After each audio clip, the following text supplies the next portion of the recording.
କୋହଲିଙ୍କ ଐତିହାସିକ ଶତକ ସତରେ ବଡ଼ ବିରାଟ କିଙ୍ଗ କୋହଲି 8 ବର୍ଷ ତଳର ପୁରୁଣା ପ୍ରତିଶୋଧ ନେଲା ଟିମ୍ ଇଣ୍ଡିଆ।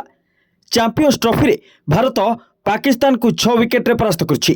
ଗୋଟିଏ ପଟେ ଟିମ୍ ଇଣ୍ଡିଆ ସେମିଫାଇନାଲରେ ନିଜର ସ୍ଥାନ ପ୍ରାୟ ନିଶ୍ଚିତ କରିସାରିଛି, ଯେତେବେଳେ ପାକିସ୍ତାନ ଲଗାତାର ଦ୍ୱିତୀୟ ମ୍ୟାଚ୍ ହାରିବା ପରେ ଟୁର୍ଣ୍ଣାମେଣ୍ଟରୁ ପ୍ରାୟ ବାହାର ହୋଇଗଲାଣି।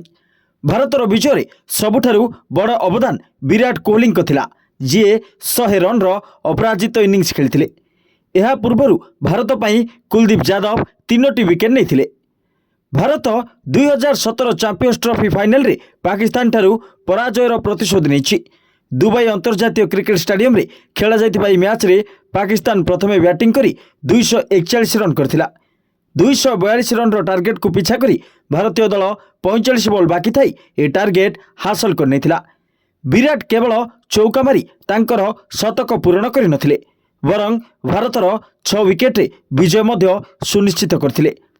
ବିରାଟ କୋହଲି ଓଡିଆଇ କ୍ରିକେଟରେ ତାଙ୍କର 51ତମ ଶତକ ହାସଲ କରିଛନ୍ତି।